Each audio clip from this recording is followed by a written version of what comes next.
Admiral Jake Morrison was drinking his morning coffee when the alarm started screaming across the Earth defense. Fleet Command Center. The hot liquid spilled over his uniform as he jumped up from his chair. Red lights flashed everywhere, and the sound was loud enough to wake the dead. What's happening? Jake shouted over the noise. Lieutenant Mary Johnson ran to his desk, her face white with fear. Sir, we have contacts. Big ones. At the edge of our solar system. Jake felt his heart skip a beat. In all his 20 years of service, they had never detected anything like this. Earth had been alone in the universe for as long as anyone could remember. Now something was out there, and it was big enough to set off every alarm they had. How big? Jake asked. Mary looked at her tablet, then back at him. Bigger than anything we've ever built, sir. Much bigger. Jake walked quickly to the main screen. That covered the entire wall. The image showed space near Pluto, and there they were. Massive ships, each one the size of a city. There were dozens of them, maybe hundreds. They looked like nothing humans had ever seen before. Are they talking? To us? Jake asked.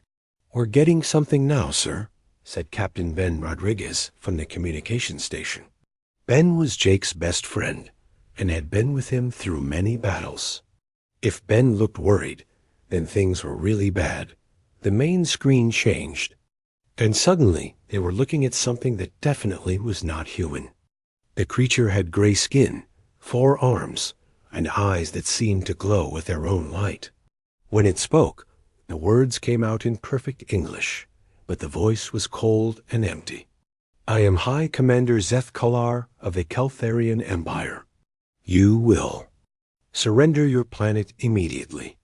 You have 72 hours to prepare for our arrival.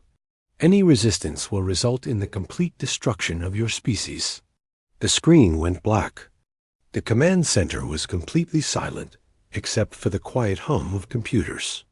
Everyone stared at Jake, waiting for him to say something. Jake looked around the room at his people. These were good soldiers, brave men and women who had spent their lives protecting Earth. Now they were facing something none of them had ever imagined. Get me President Williams on the line, Jake said, and wake up everyone. I want every ship we have ready to fight. Sir, said Mary, did you see the size of those ships? We can't fight that. Jake turned to look at her.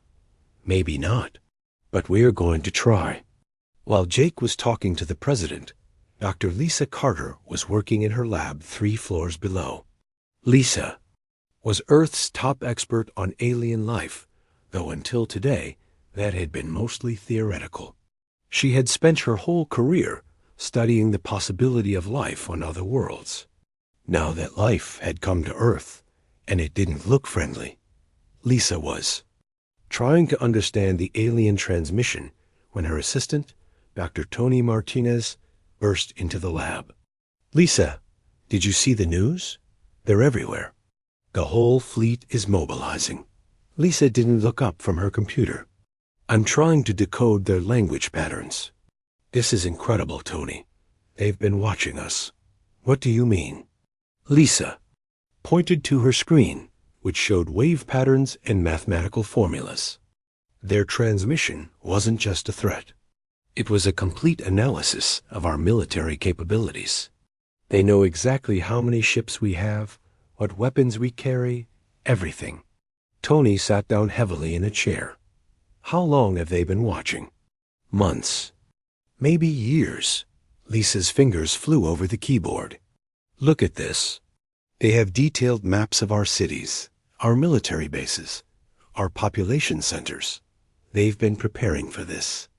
Meanwhile, on Mars, Commander Amy Walsh was looking at the same data from the military outpost there.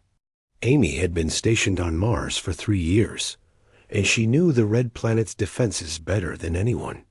She also knew they wouldn't be enough. Amy's team had been tracking unusual signals for weeks, but they had thought it was just interference from solar storms. Now they realized they had been watching the aliens get ready to attack. "Commander," said Sergeant Rick Stone, "we're getting reports from all over the system.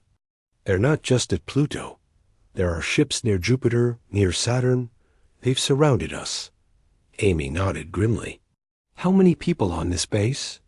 2,000, ma'am." Amy looked out the window at the rust-colored landscape of Mars. This was home.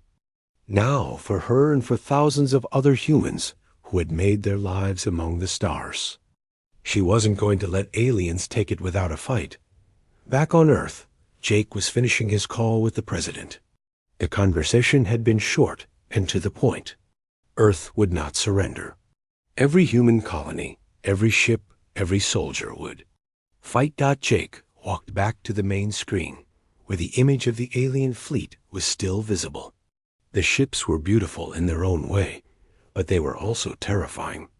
Each one probably carried more firepower than Earth's entire military.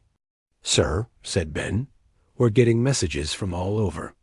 Every colony wants to know what we're going to do." Jake thought about his daughter, who was studying at the university. He thought about his wife, who was probably watching the news right now. He thought about every human being who had ever lived, who had ever dreamed of reaching the stars. "Send a message to all our ships," Jake said. "Tell them to prepare for battle." "What should we tell the aliens?" asked Mary. Jake looked at the screen one more time. Somewhere out there, the aliens were waiting for Earth's surrender. They had probably conquered hundreds of worlds this way. Show up with a big fleet, make threats, and watch the locals give. Up without a fight, but they had never met humans before. Jake walked to the communications station and opened a channel to the alien fleet. His voice was calm and steady when he spoke. "Hi, Commander Zith Kalar. This is Admiral Jake Morrison of the Earth Defense Fleet. We have received your message.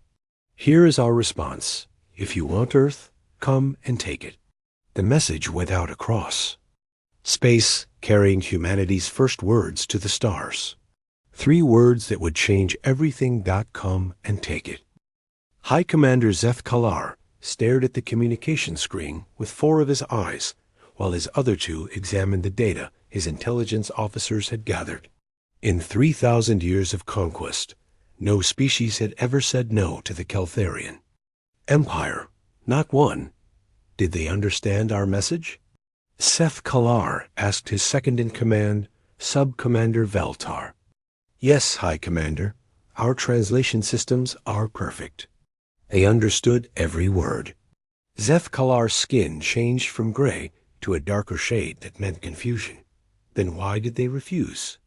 Do they not understand that resistance is impossible? Veltar looked at his datapad. Perhaps they are simply too primitive to understand the hopelessness of their situation. Our records show that some species need a demonstration before they accept reality. Zeth Kalar nodded slowly. This made sense. Humans were clearly a young species, probably still fighting wars among themselves. They needed to see Keltharian power in action before they would surrender like civilized beings. Very well. We will give them a demonstration. Choose a minor target. Something with enough humans to make the point, but not so many that we waste time. Veltar consulted his screen. There is a mining station around the 4th planet. Europa Station. 50,000 humans. It should be sufficient. Perfect. Send the 4th battle group. Tell them to be thorough but quick. We want the humans on their homeworld to see what happens when they resist. While the Keltharian commanders planned their demonstration, Colonel Steve Parker was reading the evacuation.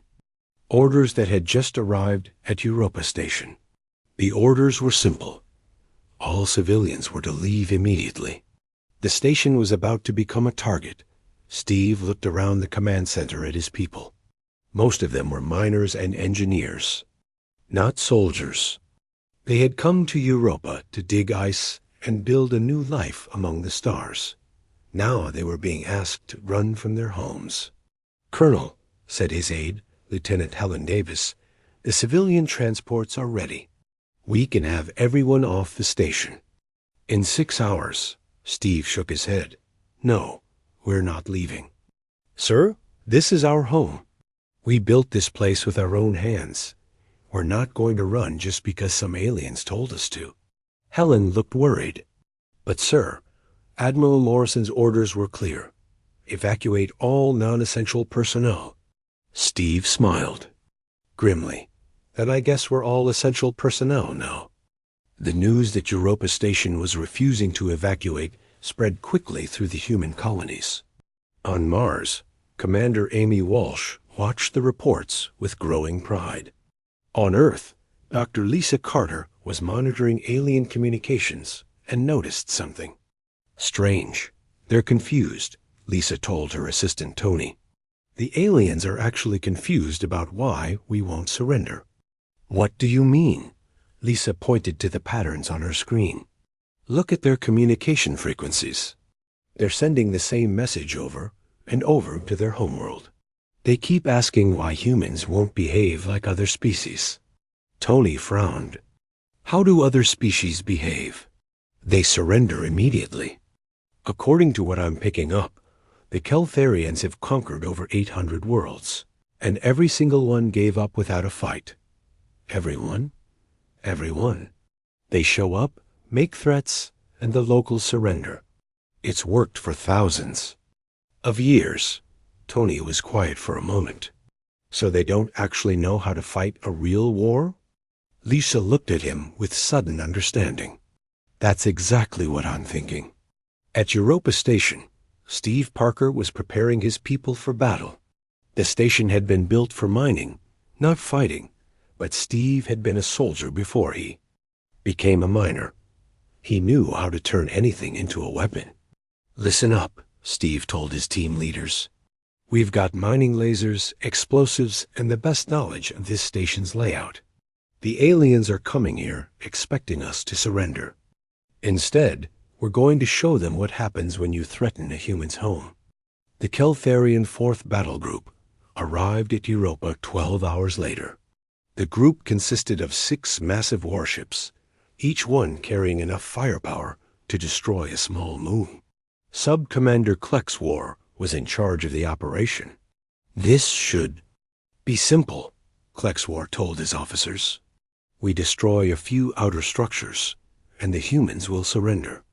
Then we accept their surrender and move on to the next target. The Keltharian ships moved into position around Europa Station. The station looked tiny compared to the alien warships, like a toy floating in space. Send the surrender demand, Klex War ordered. The message went out to Europa Station. Steve Parker received it in his command center, surrounded by miners and engineers who had become soldiers. This is Sub-Commander Klex War of the Keltharian Empire. You are surrounded. Surrender immediately or face destruction.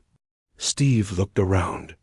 At his people, they were scared, but they were also angry. These were people who had left everything behind to build a new life in space. They weren't going to give up that life without a fight. Steve opened a channel to the alien ships. This is Colonel Steve Parker, commanding officer of Europa Station. We don't surrender. If you want this station, you'll have to take it. Klex War was so surprised that he almost dropped his command staff. Did they just refuse again? Yes, sir. They are still refusing to surrender. Klex War's skin turned the deep purple that meant anger. Then we will teach them the price of defying the Empire. Begin the attack. The first Keltharian ship fired. A warning shot that destroyed one of Europa's outer sensor arrays. The aliens expected this show of force to finally convince the humans to give up. Instead, Steve Parker ordered his people to return fire. The mining lasers that had been designed to cut through ice and rock suddenly turned toward the Keltharian ships.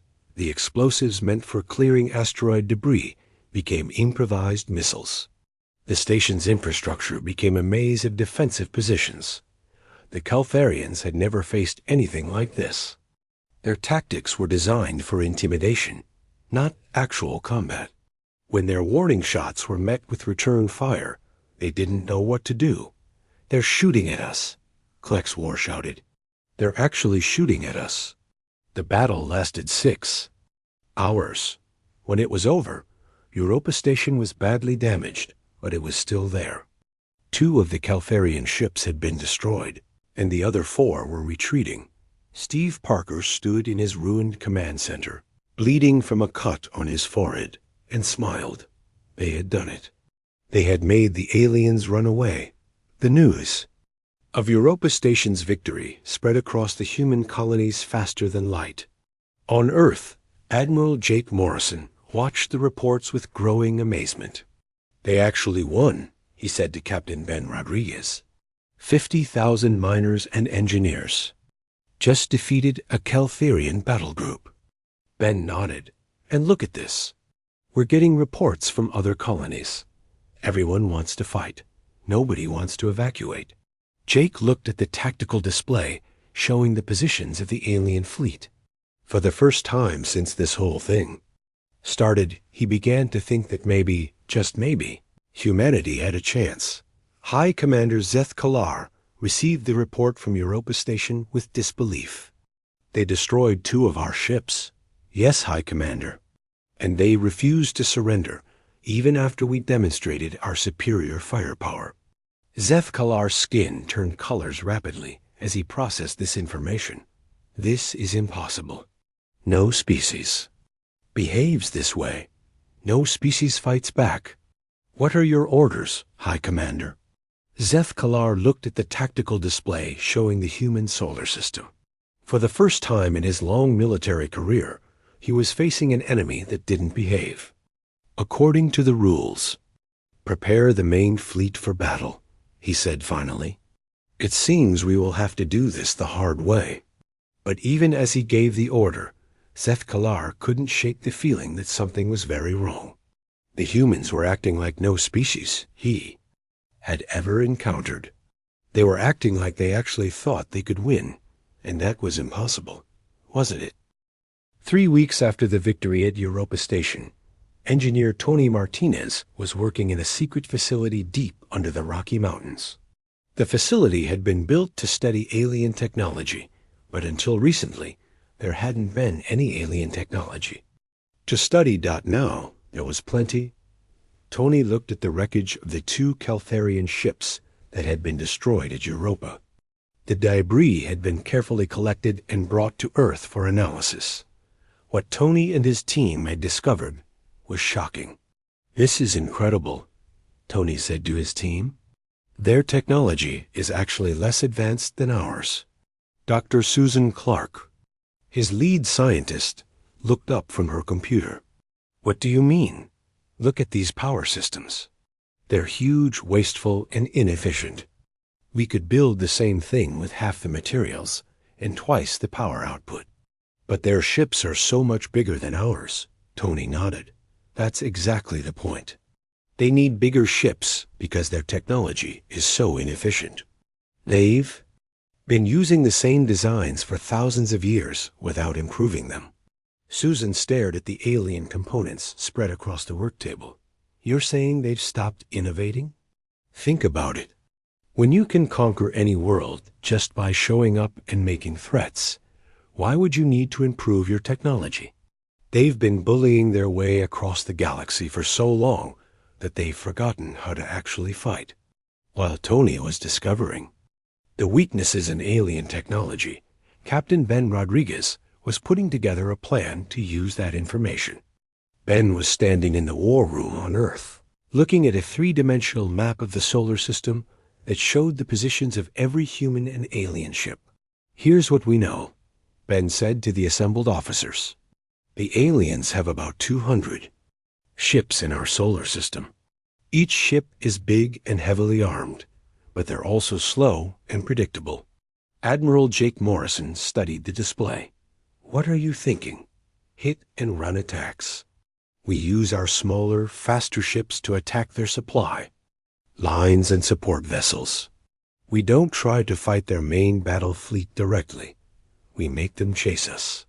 "That's assuming they'll chase us," said Commander Amy Walsh, who had come to Earth from Mars for the planning session. Ben smiled. "They'll chase us. According to Dr. Carter's analysis of their communications, they're getting more frustrated. Every day. They've never had to actually hunt an enemy before. Dr. Lisa Carter was indeed monitoring alien communications, and what she was hearing was fascinating. The Keltharians were arguing among themselves more and more as the days passed. They're starting to panic, Lisa told Jake during one of their daily briefings. Their commanders keep asking their homeworld for instructions on how to deal with a species that fights back. And what does their homeworld tell them? That's the interesting part. Their homeworld doesn't know either. They've never encountered this situation before. Jake leaned back in his chair. So we're fighting an enemy that has never actually fought a war. That's exactly right. They've been conquering worlds for 3,000 years, but they've never had to fight for those conquests. While the military was planning attacks, the civilian population was preparing to defend Earth. In New York City, Mayor Helen Davis was coordinating the transformation of the city into a fortress. Every building is a potential stronghold, Helen told her emergency council. Every tunnel system is a potential escape route. If the aliens make it to Earth's surface, we'll make them fight for every street. Similar preparations were happening in cities around the world. Humans were turning their knowledge of urban warfare, gained from centuries of fighting each other, into plans for fighting aliens. The first human counterattack came 2 days later. Captain Ben Rodriguez led a squadron of 12 small, fast ships toward the alien fleet. The ships were loaded with nuclear weapons and had been modified with the best technology. Tony's team had been able to reverse engineer from the alien wreckage. The target was a Keltharian supply ship that was resupplying the main fleet. The ship was massive, about the size of a city, and it was protected by only 2 escort vessels. Remember, Ben told his pilots, we're not trying to destroy the whole thing. We just want to damage it enough to send a message. The human ships approached the alien vessels at high speed. The Keltharians detected them when they were still an hour away, but they weren't worried. 12 tiny ships against 3 massive. One seemed like an easy victory. Commander Veltar was commanding the supply ship. Deploy fighters, he ordered. These humans need to learn the futility of resistance. The Keltharian fighters launched from the escort ships. They were fast and well armed, but they were also predictable. The human pilots had been studying footage of the Europa Station battle, and they knew how the aliens liked to attack. The battle was over in 20 minutes. The human ships used tactics that the Keltharians had never seen before. They separated, regrouped, and attacked from multiple directions, simultaneously. When the alien fighters tried to follow them, the human ships led them into crossfire from their companions. All 12 human ships survived the battle. The Keltharian supply ship was badly damaged, and both escort vessels were destroyed. But the real victory wasn't the destruction of the alien ships. The real victory was the recording that Ben's ships had made of the battle. The recording showed Keltharian fighters being outmaneuvered and destroyed by human pilots who should have been hopelessly outmatched. Jake ordered the recording to be broadcast to every human colony in the solar system. The message was simple. The aliens could be beaten. The effect was immediate. On Mars, Commander Amy Walsh watched her people's morale soar as they saw the footage. On Europa Station, Colonel Steve Parker used the recording to train his people in new tactics. But the most important effect was on Earth itself. The planet's population, which had been scared and uncertain, suddenly realized that they were not facing an invincible enemy. Dr. Lisa Carter was monitoring alien communications when the Keltharians' reaction to the attack came in. She had never heard anything like it. They're arguing, she told Jake. The commanders are actually arguing with each other about what to do. What are they saying? Sub-Commander Veltar is demanding reinforcements. He says the humans are using uncivilized tactics. High Commander Zeth Kalar is trying to understand why the humans won't surrender, even after seeing the size of their fleet. Jake laughed grimly. They still think this is about showing off their big ships. There's more. They're starting to lose confidence. Some of the lower-ranking officers are questioning whether this conquest is worth the cost. Meanwhile, Tony Martinez was having breakthrough after breakthrough in his underground laboratory. Each piece of alien technology his team analyzed revealed new weaknesses in the Caltharian military. Their ships are designed for intimidation, not combat, Tony explained to Admiral Morrison. Look at this armor plating. It's thick, but it's not designed to handle sustained fire. A few well-placed hits, and the whole thing comes apart. What about their weapons? Powerful, but slow to recharge. They're built for single devastating shots, not prolonged firefights. Jake studied the technical reports. So they've built a military that's perfect for scaring people, but not very good at actually fighting. Exactly. And there's something else. Their communication systems are completely centralized. If we can disrupt their command ship, the rest of their fleet will be paralyzed. The next human attack came a week later. This time, it was a coordinated assault on 3 different Caltharian positions simultaneously. Captain Rodriguez attacked another supply convoy. Commander Walsh led a strike on a reconnaissance group near Jupiter, and Colonel Parker used Europa, Station's defenses, to ambush a patrol that came too close to his position. All 3 attacks succeeded. The Caltharians lost 8 ships in a single day. High Commander Zeth Kalar called an emergency council meeting. This is unacceptable, he told his officers. We have lost more ships in 1 month, fighting these humans, than we have lost in the past century of conquests. Perhaps we should request additional forces from the homeworld, suggested Sub-Commander Veltar. No. Zeth Kalar's skin flashed bright red. We will not admit to our superiors that we cannot handle a single primitive world. We will find another way. But even as he spoke, Zeth Kalar knew that the situation was spinning out of control. The humans were not behaving like any species he had ever encountered. They were getting stronger, not weaker. As the fight continued on Earth, the human population was indeed getting stronger. The early victories had given them confidence, and that confidence was turning into something the Caltharians had never seen before, a species that was actually enjoying the fight. Mayor Helen Davis was addressing a crowd of volunteers in New York Central Park. 3 months ago, we didn't know we weren't alone in the universe. Now we know we're not alone, and we know we're not helpless. We're showing the galaxy what it means to be human. The crowd cheered, and similar scenes were playing out in cities around the world. Humanity was united in a way it had never been before. The threat from the stars had awakened something in the human spirit that had been sleeping for too long. Admiral Jake Morrison stood in his command center, watching the tactical display that showed the positions of both fleets. The aliens still outnumbered the humans by a huge margin, but the balance was shifting. Ben, Jake said to his friend, I think 6 months after the first alien ships had appeared in the solar system, Captain Sandra Hill was standing on the bridge of the newest ship in the human fleet. The ship was called the Defiance, and it was unlike anything humans had ever built before.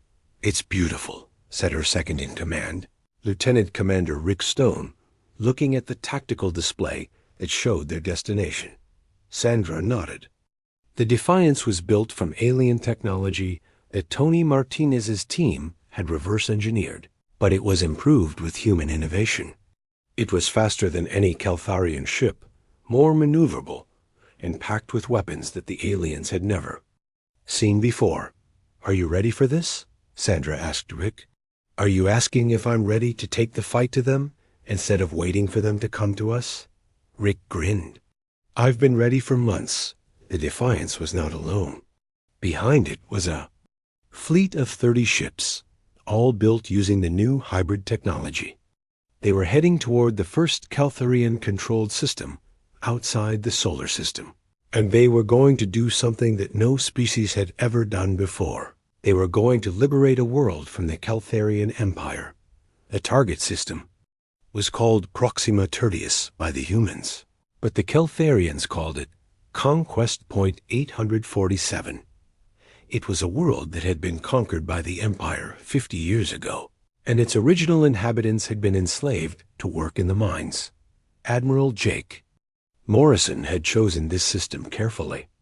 It was far from the main Caltharian fleet, but close enough to Earth that the human ships could retreat if necessary. More importantly, intelligence gathered from captured alien equipment showed that the system was lightly defended. The Caltharians never expected anyone to attack their territory. Jake had explained during the mission briefing. They have most of their fleet concentrated around our solar system, trying to figure out how to defeat us. That leaves their rear areas almost undefended. Dr. Lisa Carter had been monitoring alien communications and had made a disturbing discovery. They're starting to enjoy this, she told Jake. What do you mean? The humans, our people, they're starting to enjoy the war. Listen to the radio chatter from our ships. They're laughing during battles. They're making jokes about the aliens. They're treating this like a game. Jake frowned. Is that a bad thing? I'm not sure. But it's definitely not normal. Most species try to end wars as quickly as possible. We seem to be getting better at war the longer it goes on. Lisa was right. The human military was evolving at a speed that amazed even its own commanders. Tactics that had been experimental 6 months ago were now standard procedure. Weapons that had been prototypes were now mass-produced. Most importantly, the human soldiers were developing a confidence that bordered on arrogance. Commander Rick Stone had become a specialist in what the military called psychological warfare. He had discovered that the Caltharians were not just confused by human tactics, they were actually frightened by them. They've never faced an enemy that laughs during battle, Rick explained to his team. So I started having our ships broadcast recordings of human laughter and battle cries during attacks. It drives them crazy. The tactic had worked better than anyone had hoped. Caltharian ships had actually fled from battles they should have won, simply because the sound of human laughter had panicked their crews. Now Rick was about to use those same tactics on a much larger scale. The Defiance and its fleet were approaching Proxima Tertius, and Rick had prepared a special surprise for the Caltharians stationed there. Incoming transmission from the surface, reported the communications officer. It's the Caltharian governor. The main screen showed a typical Caltharian official, gray skin, forearms, and an expression of supreme confidence.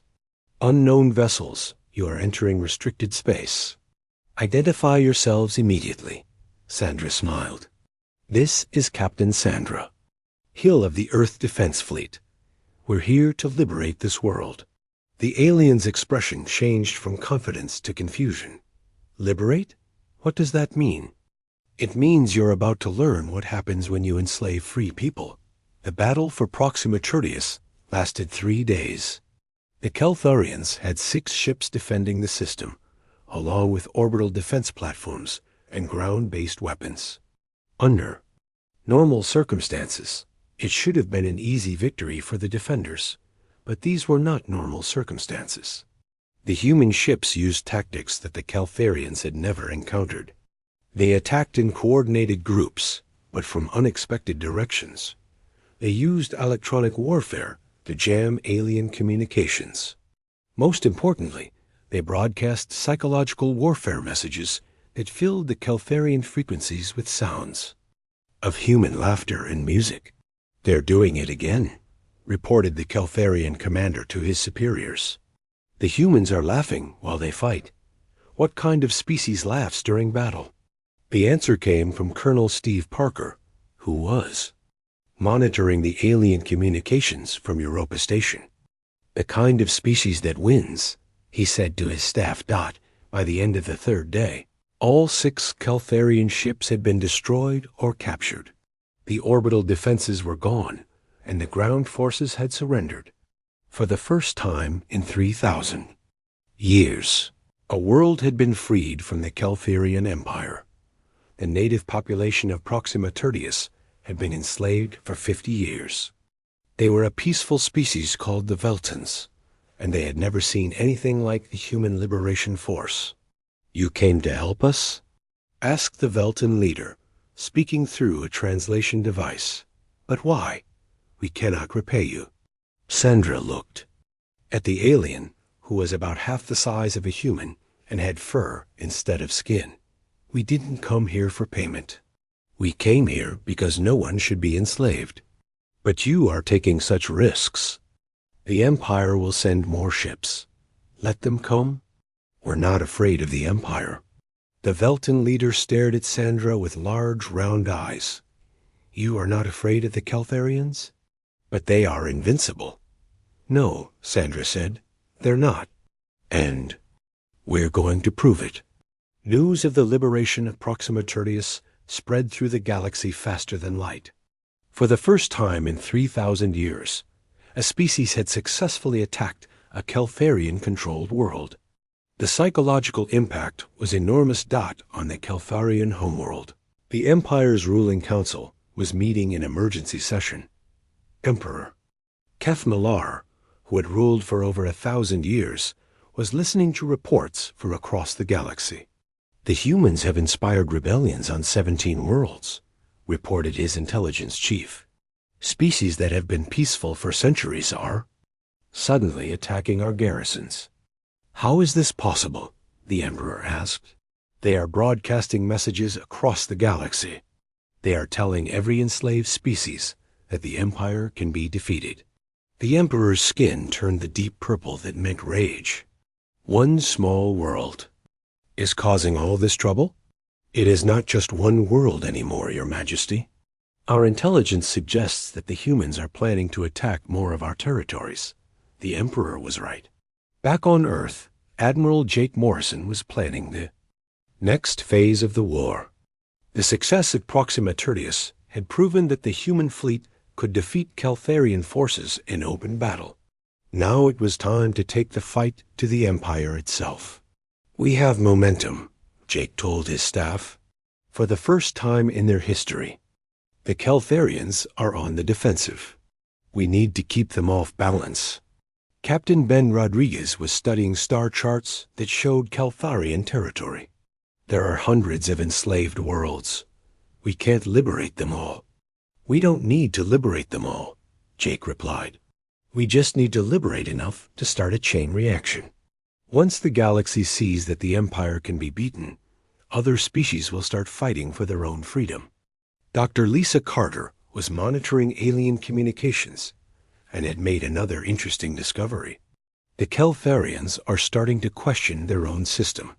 Some of their subject species are asking why they should remain loyal to an empire that can't protect them. "What do you mean? Listen to this." Lisa played a recording of an intercepted transmission. "This is from a Caltharian garrison commander on one of their core worlds. He's asking his superiors why they should risk their lives defending an empire that is losing battles to a species they'd never heard of 6 months ago." Jake smiled grimly. "Fear is contagious. The Caltharians spent 3,000 years making other species afraid of them. Now they're learning what it's like to be afraid." The next human attack came 2 weeks later. This time, it was a coordinated assault on 3 different systems simultaneously. Captain Sandra Hill led one group, Commander Amy Walsh led another, and Colonel Steve Parker, who had been given command of a new ship, led the third. All 3 attacks succeeded. In one day, the human fleet had liberated 3 more worlds and destroyed over 20 Caltharian ships. But the real victory wasn't military. The real victory was the message that went out across the galaxy after the battles. It was broadcast on every frequency, in every language, to every world in Caltharian space.